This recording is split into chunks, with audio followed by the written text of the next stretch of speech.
Yeah.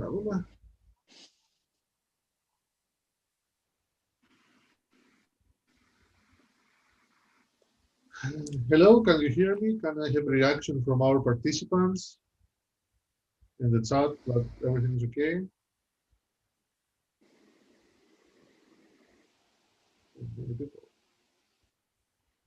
So, ladies and gentlemen, thank you very much for being with us this Saturday morning. I hope that you experience the same sunshine that we have here in Rhodes, but our friends are from all over Greece and abroad, so hopefully the sun is inside us. I think in the first of the many, hopefully many events that we are going to do with general topic international organization and the COVID pandemic, on how all this situation has affected us and the international organization on their agenda, operation, and strategies.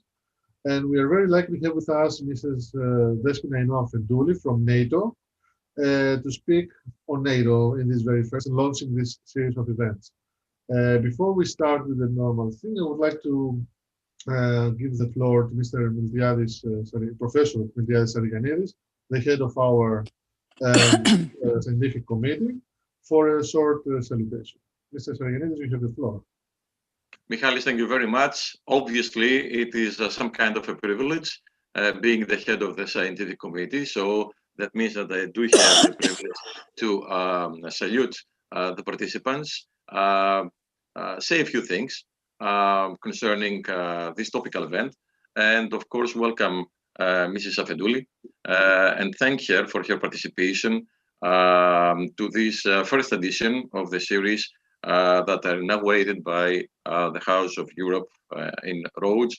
And of course, Michalis, once again, well done, because it seems that you have extra hours. No? It's not 24 hours a day for you. It must be something 25 or 26. So I have to admit that I envy you. The thing that I would like to say, the couple of words that I would like to say, is that the issue of the pandemic has mobilized not only states, but also international organizations.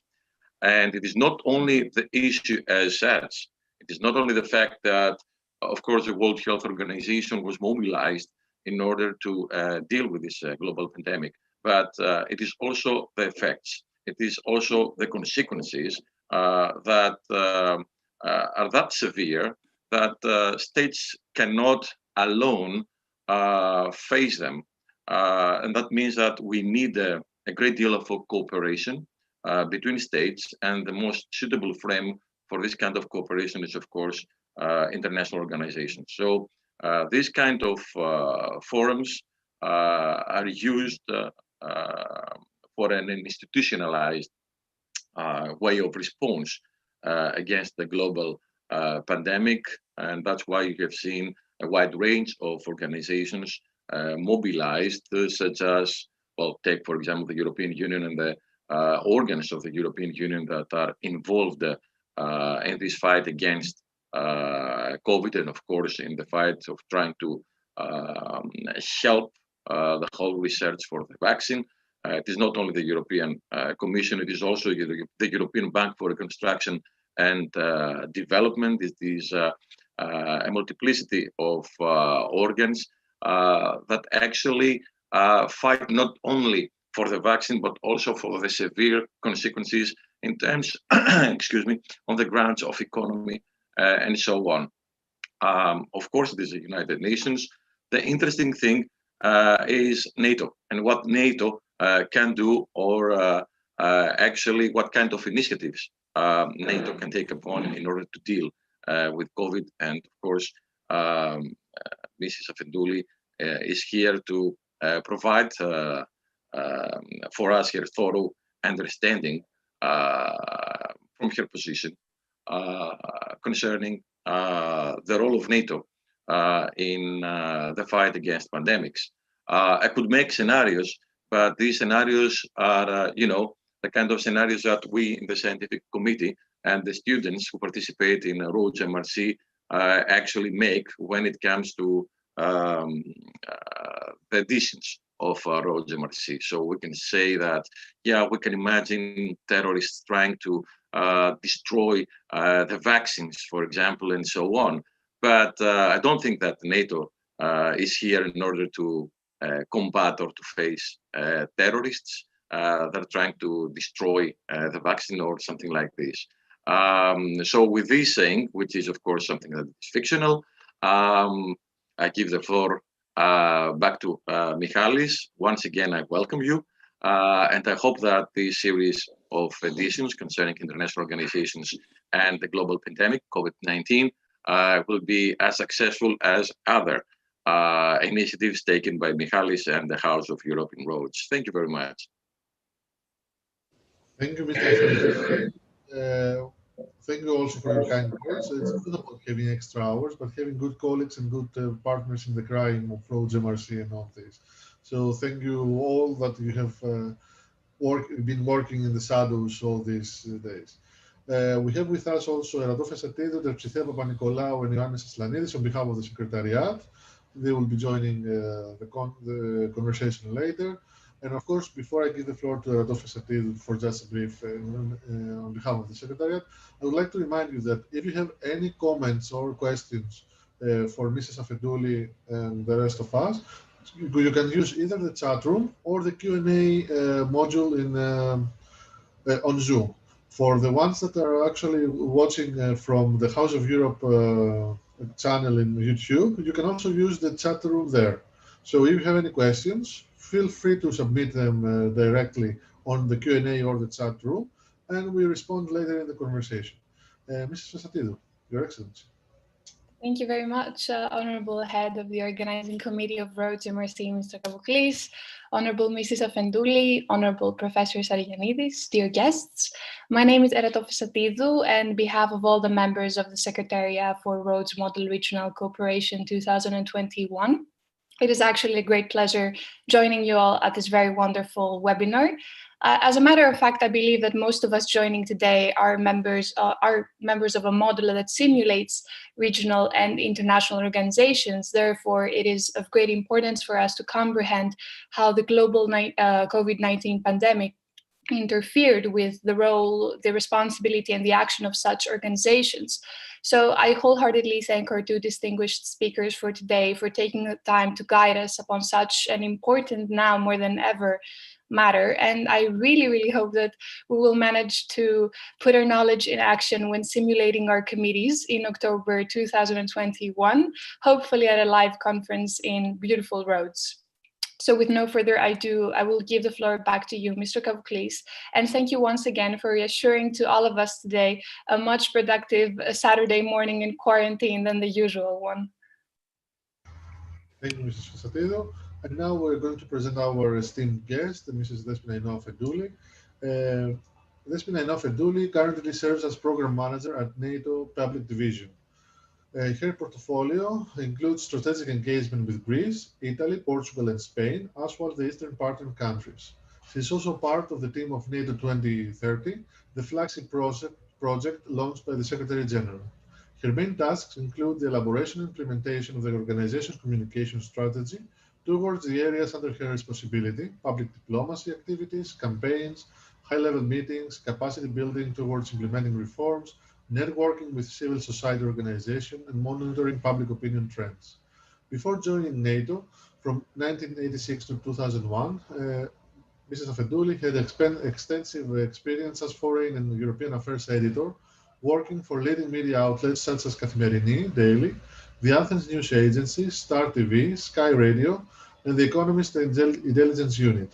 She was an active member of the European Association of Journalists and served as Secretary General of the European Network of Women Journalists from 1994 to 1998. Despina Afendouli studied law at Athens University and earned a master's degree in political communication at the University of Paris, Sorbonne. She is the author of 4 books: A Journey in Greek Foreign Policy, EMU the Day After, The Europe We Want, and May 68, 20 Years After, and of numerous articles on international relations, foreign policy, the media environment, and public diplomacy. And of course, allow me to add, a very good friend of Rhodes MRC and the House of Europe in Rhodes. Mrs. Afendouli, you have the floor. Thank you, Michalis. And I think this is the most important, that I appreciate very much your work. And I really think that this model, Rhodes model, is a unique gathering. I'm very, let's say, frustrated that this year you could not organize it in person. But okay, these are the consequences of our times. Hopefully next year we can all be in Rhodes, a magnificent, let's say, island at the heart of the Mediterranean, and engage in a genuine dialogue, not only in a conference room, but also, I mean, with a glass of wine, with some delicious food and so on. Anyway, for the time being, we have to be closed, let's say, each of us, we have to be secluded in our homes or offices. And fortunately, I mean, technology offers us the possibility to communicate, which is very important anyway. And this is exactly one of the major changes occurred because of the pandemic. And I will come to the response of the international organizations in a moment, especially the organization I work for. The pandemic was a surprise, I think, to everybody around the world. I mean, this goes without saying, because the pandemic abolished borders. The pandemic touched upon small and big countries, democracies and authoritarian regimes, and also changed, if you take some distance, changed radically the way we have used to live for at least, let's say, 20, 25 years. Which was a way of extreme mobility. Each of us considered natural to travel almost every week, let's say, by plane, to work in working conditions sometimes not very pleasant for 12, 14 hours per day, not to be at home, and so on and so on. So pandemic is a wake-up call in a way.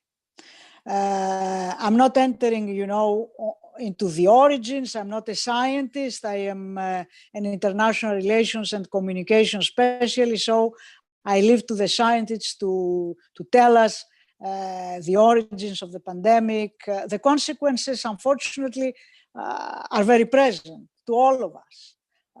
And maybe it will stay with us for more, even with the vaccine. The vaccine, of course, will prevent the spread, the contagion, but even with the vaccine, we will have a pandemic with us, or we may have other pandemics coming. So in a nutshell, the pandemic reminded us that we're vulnerable, that we're human beings with limits.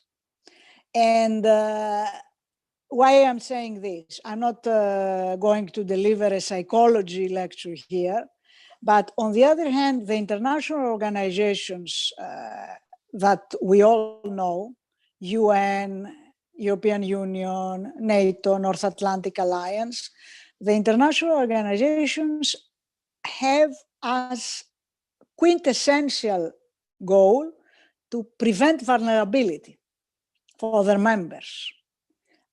When we are talking about security, when we are talking about safety or protection of the populations, we are talking about diminishing, even eliminating the vulnerability. I mean, especially NATO, this is the utmost goal, protect the populations.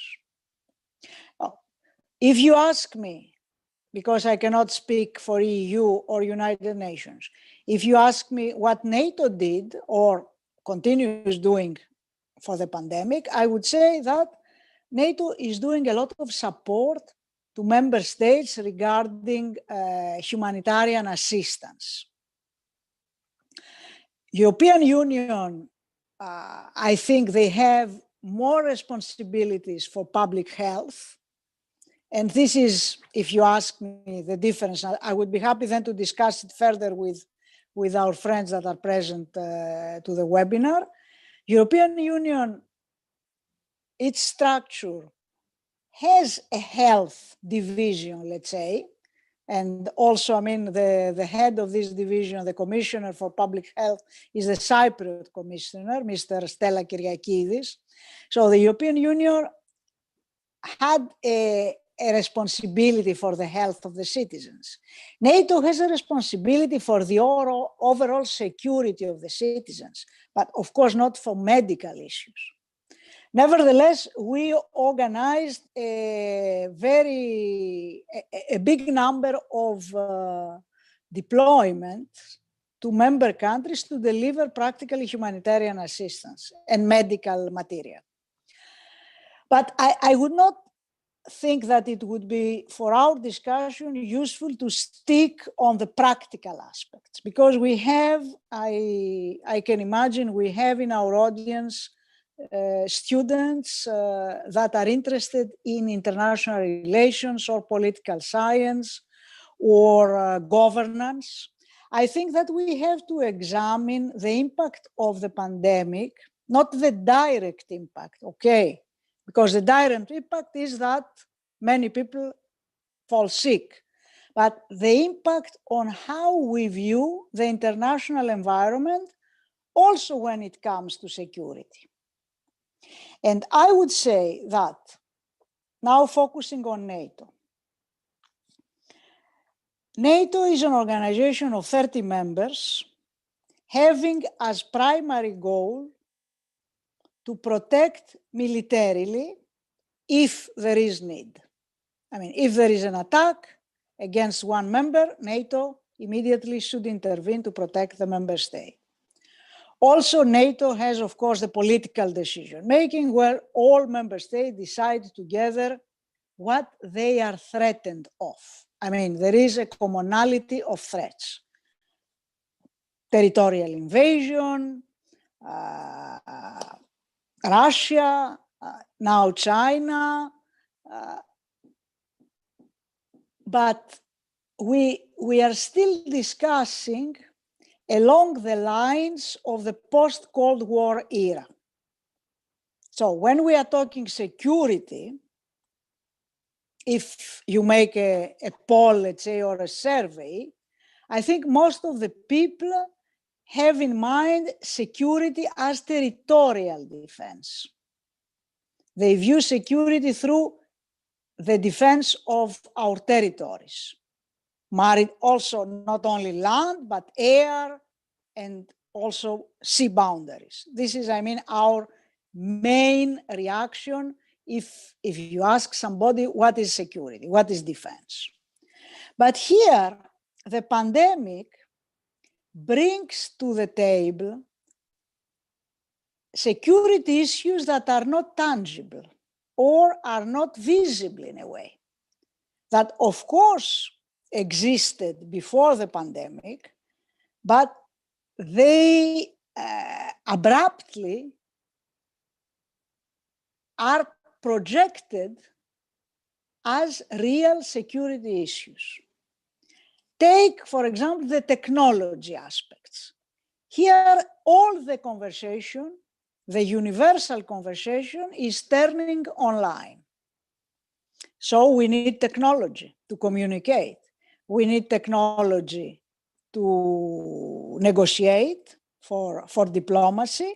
And also we need technology to defend ourselves, because the military is very much depending upon technology. And this will be the case in the coming decades.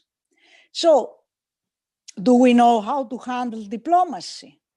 Technology when it comes to diplomacy or security? We know to a certain extent, but still there is a lot to learn. So technology aspects will be with us for the coming years. Digitalization of defense and security. Space is entering the scene of international security. Whoever controls the space in the coming decades can control the world. I can tell you something that impressed me. I was listening to a lecture that the head of the US Armed Forces gave on December 2. You can find it at the Brookings site. So he is a very knowledgeable man. And he said, I can predict the next Pearl Harbor will be in the space. Okay.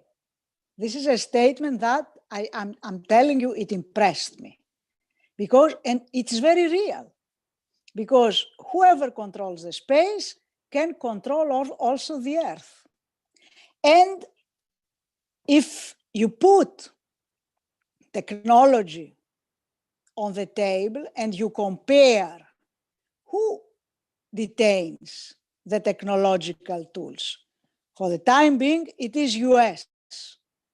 China is coming next. And maybe China, in some years from now, will have also the primacy on technology. So it's very important for us, if I may say so, for us in the West, to detain our primacy in technology, not to lose the technological edge, because this is what equips us to confront, I would not say enemies, I would say adversaries, because the international scene is not made only by friends. I mean, the states compete with each other. Another impact of, not of the pandemic direct impact, but as a result, is the climate change. We are talking about climate change. We are not doing a lot, unfortunately, but climate change is something that will affect the lives, especially of your generation, in the coming years as well. You know that, I'm sure that you follow the developments on climate change. I'm sure that you are all in favor of a better climate conditions, of reduction of emissions and so on. So climate change is not only about temperatures that in roads, for example, may increase in the coming years. Climate change is about movement, also about movement of populations. Personally, I have nothing against movement of populations, because in the past, not only the recent past, but when we go back centuries, movements of populations were always a phenomenon that dominated historical change, for sure. But movement of population has impact to our countries, especially because Europe is very close to Africa. And all the predictions are that the biggest movement of population for the coming decades will be from Africa. And Africa is not, let's say, at the front of our preoccupations for the time being. Some countries have a policy towards Africa, France, for example. But I don't think that either for European Union or for NATO, Africa is actually a priority. But still, all the predictions say that Africa will send thousands of people to Europe in the coming years. So here is another security concern. Because you know the migration problems. Already we had one country collapsed, Syria, okay, also Iraq and Afghanistan, and you have migration waves coming to Europe and changing the attitude of Europeans towards migrants. For me, migrants are a source of creativity. You can have people that can excel in a new country. But this is not how the majority of populations perceive migration. So this, I would point to this also as a major problem in the coming years. I already mentioned China. I think that China has to be addressed in a strategic way. We are not talking about conflict, but we are talking about competition. China for sure will try to have a position, a dominant position, not only in Asia, but also in other continents. In Africa, for example, they are very present. And we don't know how China will behave if economically they have the first position. For the time being, they don't have the primacy. US have it, continue having it. So it's very important, coming, to our transatlantic relations, it's very important how the new US administration will set the priorities. Because we wish it or not, US is the dominant country in what we call political West. Certainly, European Union is a strong component of the political West, but we have seen with Trump how the difficulties between the two sides of the Atlantic influence the strategic orientation of both sides of the Atlantic. So it will count enormously how US will decide to tackle these very crucial issues for our future. Another challenge that I see, and I will stop there so that we can have a discussion with our friends. Another challenge is the challenge of disinformation. And this was brought to the surface by the pandemic. This is not about, just, one person in Facebook telling something wrong or fake. The disinformation has become a tool of politics, international politics. Because if you can control the information, you can, of course, influence the debate on X or Z issue. And normally the democracies are not doing that. But the technology is available to both democracies and autocracies. So the autocracies, especially Russia, as we have seen in the recent years, are using the web to spread their own disinformation. And this affects our populations. On the disinformation front, NATO and the EU are very much working together because it's about the European populations mainly. You can say that in US, we had an attempt to influence elections, last election, not this one. But think about the way we got information in the past and the way we get information now. It's totally different. You mentioned and thank you for that, you mentioned that I was a journalist and I worked for many media outlets in Greece. I was a journalist and I had always the concern to check my sources, to double check. And I was responsible if something that I wrote was wrong. This responsibility does not exist anymore. Whoever can go to the Facebook page or to Twitter or whatever and say something wrong. And nobody is there to control.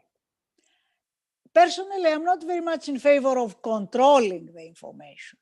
But here we are not talking about genuine information. We are talking about spreading lies, practically. So this is also a challenge that I would put in our agenda for the discussion. Last but not least, taking into account all these new challenges, NATO launched last year a reflection process. And a group of 10 very good experts delivered a report last month to the Secretary General. I would encourage you to go to NATO website and look at this report because there are many, many interesting points for discussion there. And following the delivery of the report, the Secretary General launched the NATO 2030 process to discuss exactly what will be the challenges for NATO in the coming decade. And in 2021, our nations will discuss this NATO 2030 so that at the end of the year, we can have a new strategic concept so that we can tackle efficiently the new threats and challenges that briefly I talked about. Thank you, and I am very willing to listen to your questions. Thank you very much for Mrs. Feduli for your statement. You put in the agenda a lot of topics, so I don't know from where to start. I would like to ask Mr. Sargianidis if he wants to do a statement now, a comment now, and then we'll proceed with Trepsithea and Ioannis. Well, I'm not prepared to make a statement exactly, but I would rather say that what is really important, and it's really important not only in understanding international politics and the issues of security, but understand the mission of NATO right now, is the fact that we have to understand that NATO deals with security, but security is not only military security anymore. It's about human security, and it's about all these factors, all these circumstances, even those that are unpredictable, that actually reform NATO's doctrine, NATO's strategy towards 2030. And it is important to deal with human security because health, pandemics, is part of human security. And of course, NATO here is called to do part of the job and will be called to do part of the job.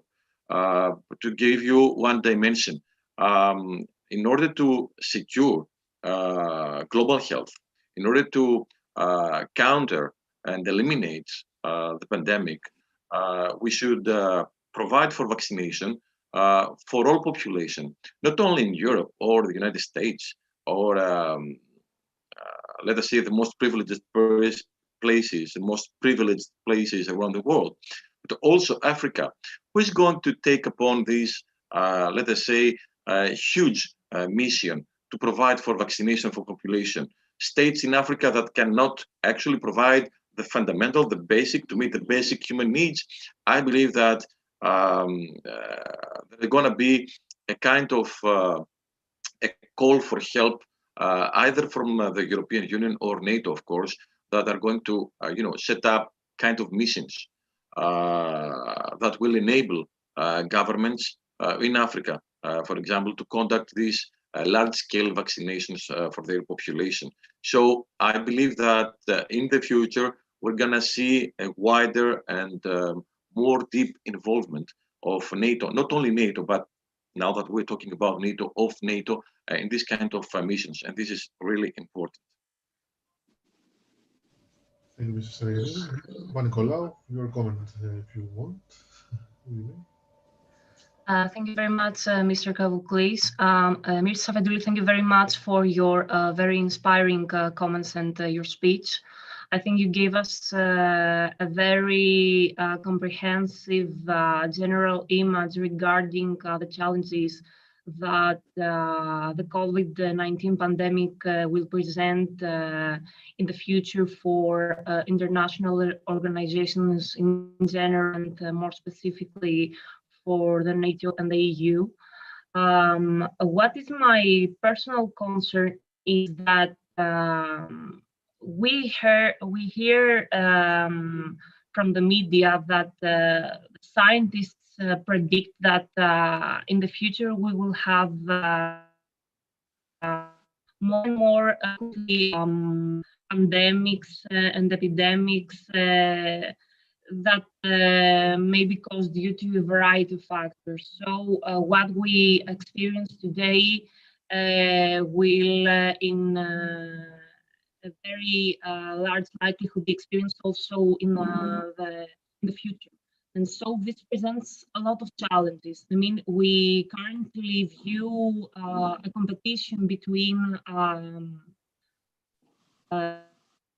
great player in the field like the US, the China, Russia, regarding who will be the first to tackle the COVID-19, who will discover the vaccine first, who is going to disseminate the greatest amount of vaccines and medication in general. Do you think that we will see a new Cold War, if we could characterize it like that? Or do you think that this is something that will not be as important as we think right now? Thank you very much. Thank you. Let's take 2-3 questions so that I can reply. Mr. Aslanidis, you have the floor for your comment, question.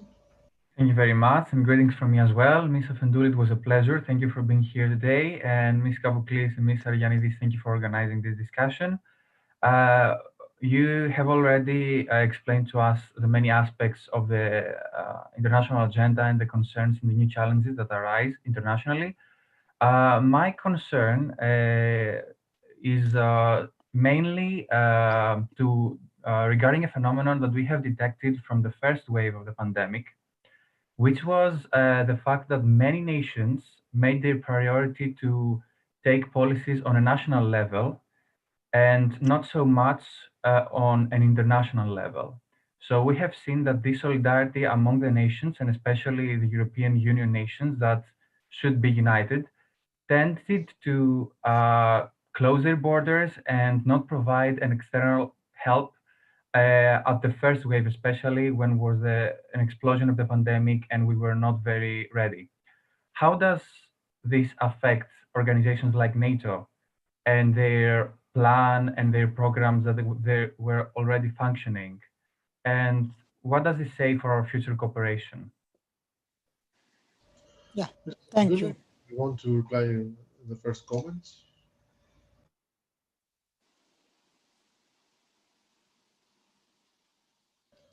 Mr. Feduli, you have the floor. Look, these are two very, very critical issues that you raised, both of you, and I thank you. Let me, before replying directly to what you raise, let's say the following.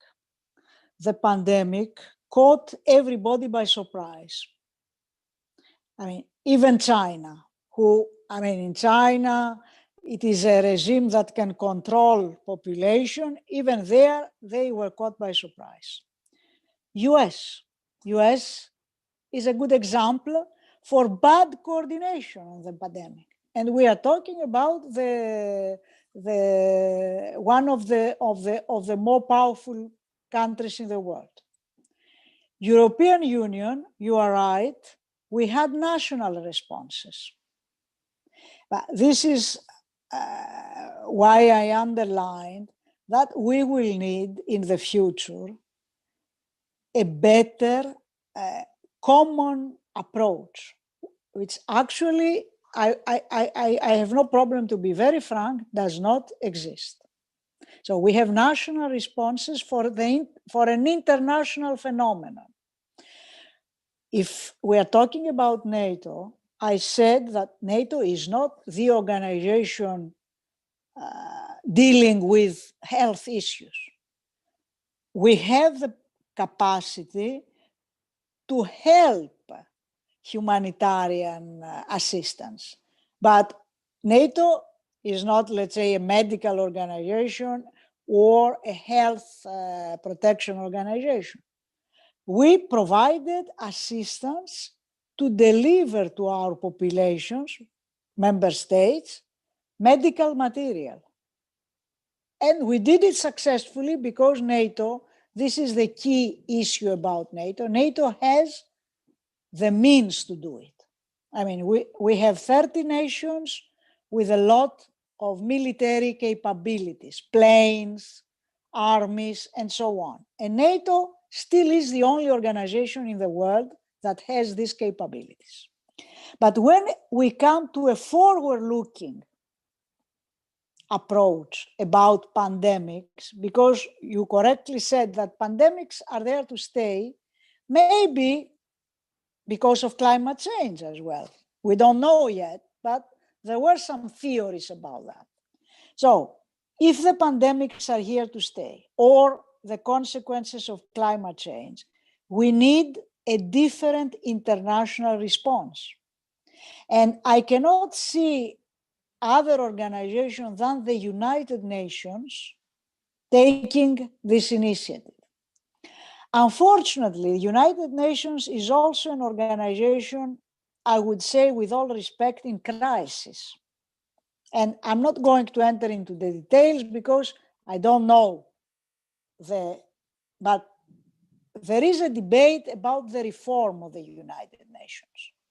And maybe in a future, let's say, webinar, you can invite, we have good friends knowing the UN better than me because I have never worked for UN. But what I see as a citizen is an inadequate response on behalf of UN. Because NATO and European Union are regional organizations. When we are talking about Africa, practically, theoretically, and Professor Sargianidis can also talk on that, we don't have a mandate on Africa. Okay, we provide, EU provides humanitarian assistance. During the Ebola crisis, there was indeed a very rapid reaction of the European Union. At the time, it was the Cypriot Commissioner, Stylianidis, who dealt with the crisis very successfully. I would encourage to invite him to give a lecture on this. And the Ebola stopped in Africa. Ebola was a much more dangerous disease, but nevertheless, the reaction was timely and they stopped. So now when we are talking about pandemics and vaccination and so on, we need a very robust effort on behalf of the international community. United Nations, European Union, NATO for the security aspects, but we need a coordination that actually, I'm afraid, does not exist. And this is a problem. And Professor Sargianidis maybe add on this. This is a problem coming with the fatigue, I would say, of the international system that was established after the Second World War. I don't pretend that everything is perfect in the international system. I see many problems in the international system, especially when it comes to coordination. So we need a better coordination, but in my view, UN should take this initiative because UN encompasses all the countries in the world. So it has to come from them. We, NATO and European Union, we represent half of the world. Okay, we may represent, let's say, the more prosperous half, but still half. I mean, there are continents like Asia and Africa that are outside this institution. The Euro-Atlantic system is about US and Europe. So we need a more comprehensive response. Thank you, Ms. Safendouli. Now I will give the floor to Mr. Stefanos Valianatos, who is with us. Stefanos, we would like to add him as camera for his question. Stefanos, you can unmute your microphone. You can ask the question yourself if you want. No? Okay, I will read for him the question. I guess yes, I'm trying. Yeah, can you hear me? Yes, now we're hearing you. First of all, I'm really happy to see Mrs. Safendouli again. All the best for the new year and good freedom to everyone. Thank you. Thank you. Point number one that I wanted to actually mention is that you mentioned that with regard to the borders, that in a way, I guess what you've mentioned is that the COVID-19 just managed to cross it. But on the other hand, we have seen that in a way, we might argue that the COVID-19 has brought back the importance of borders and the safeguarding the borders, and actually not only in the framework of state or in the framework of the international environment, but even within the states, we might have anticipated that maybe if we had internal borders, things might have been contented in one area rather than the other. Just I want to raise two issues, if it's not possible. If not, it's possible with regard to NATO vis-a-vis the European Union, and that is you underline very rightly that the dominance remains on the United States. But I wonder whether, and that's the comment I want to, is that the Trump presidency has left a lot of damage in the transatlantic relations, and therefore I'm not sure how quickly the Biden administration can bypass this hesitation of the European Union, and whether we can see the European Union developing a certain degree of alternative approaches so that it can make sure that this would not happen again and find itself in the negative side. That's one thing. And the other thing I just wanted you to, even though you have mentioned it might be part of the digital issue, but nevertheless, I just wanted to underline it, whether the NATO family and the NATO discussion has raised or has addressed the challenge, but also opportunity of artificial intelligence. Thank you.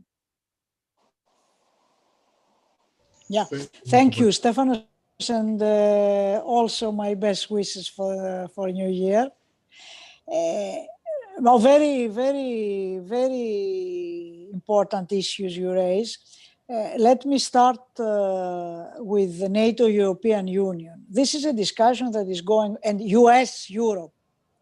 This is a discussion that you all know because you are working on international relations. This is a discussion going back for many years. I'm afraid without an adequate answer. Europeans, we wish it or not, we have to admit that we have not cared about defense enough because we had US caring about our defense. But even when Obama was president, there were discussions that Europeans have to do more for their own defense. And this is on the table now. Of course, Trump put it in a very violent way, in his way, I would say. But I see a real problem there. I mean, because US have to deal with the biggest challenge for them, which is China. Certainly, China is a challenge for Europe as well. But if we are talking about a better division of labor, certainly European Union states should take more responsibilities about their own defense. There is a discussion going on, you know that very well, on strategic autonomy and so on, especially coming from Macron. I'm afraid that for the time being, I don't know what is going to happen in 10 years, I'm afraid for the time being, the European Union is not taking that very seriously. Not only because there are political differences between member states, but also because, the cost for developing an autonomous defense are very high. And this is something that the European fora, like yours, should discuss more often.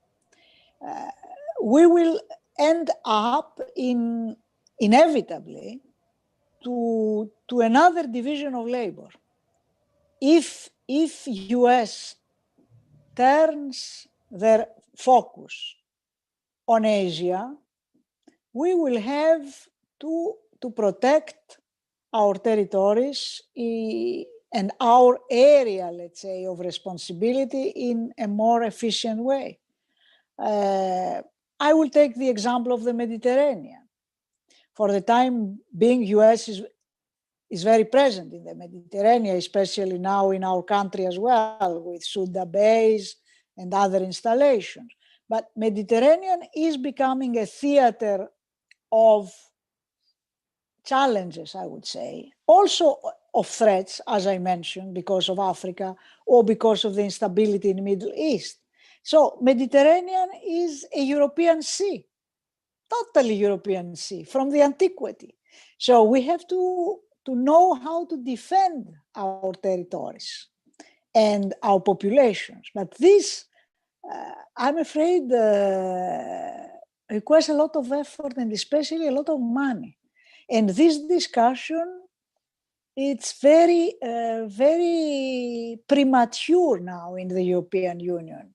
In the new budget, for example, that was fortunately endorsed in the recent EU summit, there is some increase for the EU Defence Fund, but not enough. But this is a real issue that we maybe have to be discussed very thoroughly, also by organizations like yours. Now, when it comes to artificial intelligence, of course, artificial intelligence is one of the key issues for defense in the coming years. It will change everything in military affairs. So, I mean, certainly, I mean, I'm not a specialist on this issue, and I cannot enlighten you very much, but artificial intelligence is on the table. But artificial intelligence, again, has to do with technological edge. So if we don't have the technological edge, we will lag behind. Thank you, Mr. Fadouli. Now we proceed with some questions related to COVID-19. I know that you're not able to do this, but we would like to have your thoughts. I will summarize them all. I will read them all to you. Ms. Jessica Zurudi asks, how can small islands like mine, I think she mentioned Simi, and my neighboring islands be protected when COVID-19 hit us? The next question is why, from Mr. Nektarios Kosteletos, why countries with the capability to respond to the pandemic were late to answer? Ms. Mariada Ekizoglu asks, why are pandemics here to stay with such a technological advance? And an anonymous attendee asks, how can we persuade minorities to vaccinate? What about those who disregard the COVID pandemic as a fabrication? So I give you the floor for just a comment. I know you cannot reply. First of all, I would like to send a very warm greetings to our friend in Simi. This is, with respect to Rhodes, this is my favorite island in the Deccanese. Actually, we have the high school of Simi. Simi, I think, is a jewel of the Deccanese. So I wish I would be in Simi actually now than in Brussels. So you are right. I mean to point out because I understand that we all feel unsafe with the pandemic. Because as I said, pandemic changed radically the way we lived up to now. And maybe what I was saying, stressing that I'm not talking from a scientific point of view. I'm just a consumer of scientific knowledge because I am listening to and reading whatever the scientists said. But I think that the disruptions occurred in our natural environment provoke a different balance between nature and what is microbes or viruses and whatever. There is a theory about that, about climate change and the pandemics, about destruction of natural environment for animals and other species that absorbed in the past the viruses, like the bats, for example. But I'm not very, let's say, I'm not very familiar with this debate because, as I said, I'm not a scientist. But what is certain is that when you have such a disruption at universal level caused by climate change, this inevitably affects our lives, our health as well. I mean, if you have in Africa 2 or 4 degrees more than you have now, you cannot cultivate cereals anymore. So people cannot get their food. So they will try to find what they need to sustain their families elsewhere. So you have big disruptions that we unfortunately did not take very seriously in the past. This is I'm afraid, the situation we are now, especially for you, the younger generation. So this is why you have to engage into the protection of the environment from now on, to save what we have to save. To save what remains, actually, yes. Yeah. The next question is more NATO related. It's from Stavros Piperidis. Good morning and thank you for your speech and time. My name is Stavros Piperidis and I'm an intern in NRDC GR.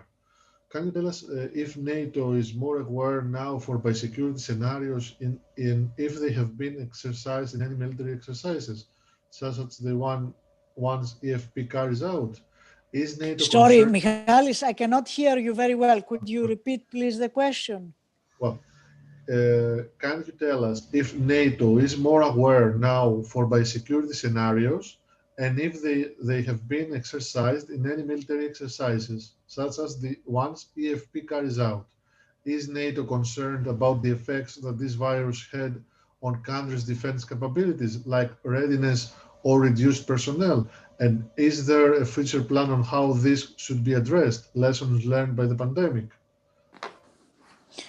Look, I mean, in very general terms, I mean, this is not the first time that NATO has the capabilities to study first and then to develop defenses for any kind of threat. So this is the case also for the kind of threats that our colleague from Thessaloniki, I think, NDRC, is talking about. I mean, biological warfare, it's not a new thing, but pandemic, I think we are not talking about biological warfare here. We can have biological threats or radiological threats, but I don't think the pandemic was one of them. But anyway, I mean, in practice, NATO and the member countries are studying and preparing for any kind of threat. Next question is from Mr. Valasis Simitsis. I would also like to ask a question. You mentioned that UN is under a crisis. What would you say to those claiming that NATO is under crisis, not only in the pandemic issue? I have not any problem, I mean, to discuss what NATO is doing well and what is doing bad. I mean, this is something that we discussed in the organization anyway. And as I said, the fact that last year there was a mandate to a group of 10 experts to sit down and review what NATO is doing and what NATO can do better is the proof that we don't lack, let's say, the spirit of criticism. To the contrary, I mean, NATO is an organization that constantly develops to address security threats that were not in the past in its agenda. I mean, we had the Cold War, then we have the post-Cold War, we had the 9/11 terrorism. We have now different kind, as I mentioned, of a big number of threats that did not exist in the past years. I mean, maybe because NATO is composed of 30 countries. There is one NATO, but 30 countries that contribute to what NATO is doing. So, and there are very different countries. We have very big countries like US, Germany, United Kingdom. We have very small countries, Croatia, Albania, for example, Luxembourg. We have medium-sized countries like Greece, our country. All these countries sit together and discuss what they consider priorities. And then NATO follow with policies. I mean, what NATO is doing reflects what the nations would like to do. Mrs. Jessica Surudi, thank you very much for the reply back, and also invite you to see me whenever you want. Are there any other questions? If you want to talk, you can just raise your hand also from the chat room. The last question that we have on record is, could COVID-19 be a cause of drastic change in the diplomacy between nations? By Daniel Alexandropoulou. A cause of disruptive. Drastic change. Drastic change. Of drastic change. No, COVID will not be the only reason to change drastically what the nations are doing. I think that still there is a lot of room for traditional diplomacy. But as I said in my opening remarks, there are many threats that are totally different. And maybe we need non-traditional tools to address them.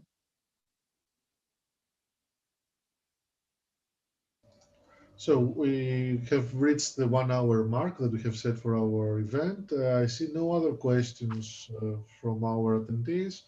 If there are any, just raise your hand. Also, you can also talk. I don't know if one of the esteemed panelists have any other comments for Mrs. or questions for Mrs. Afedouli. Is everything okay? Nice. So, Mr. Sarianidis. Yes, of course. Last comment. Just something crossed my mind concerning kind of an example that I used to my students many times in order to explain to them how diplomacy functions. We used to talk about corridor diplomacy. And corridor diplomacy is actually what is most important. Diplomacy is not conducted necessarily behind the closed doors in offices. It is conducted in corridors. And you cannot find any corridor. You cannot find any privacy in order to chat with trust with another diplomat in the cyberspace. So yes, there are kind of breaking through developments concerning diplomacy, the conduct of diplomacy. But as you know, Despina Afedouli said, there is a lot of room for traditional diplomacy still. And it is more or less the same thing that people ask me when it comes to the way that we conduct lectures at the university. Yes, using Zoom or other platforms in order to conduct our lectures is something that it is innovative, and in a way it facilitates everybody, but it can in no way substitute the kind of the lectures that we provide for the students in live. This is totally different. So I believe that COVID as a pandemic, but also other pandemics will have a significant influence upon the way that we conduct diplomacy, but still traditional diplomacy is traditional diplomacy, and there is a lot of room for it still. Because if I may add something, because the main actor of international relations remain the state.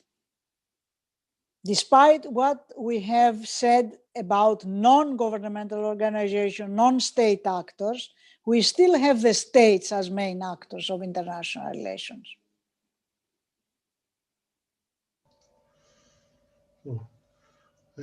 So with that we conclude.